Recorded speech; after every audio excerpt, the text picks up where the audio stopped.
Hey everyone! In this video, we will learn how to reset your Verizon router.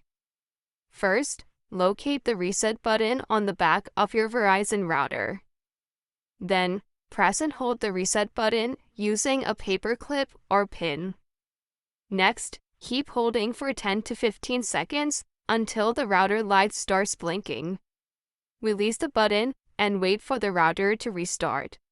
Then, allow a few minutes for the router to fully reset. Connect your device to the router using Wi-Fi or Ethernet. Now, log into the router's admin panel using the default credentials. Reconfigure your Wi-Fi name and password if needed.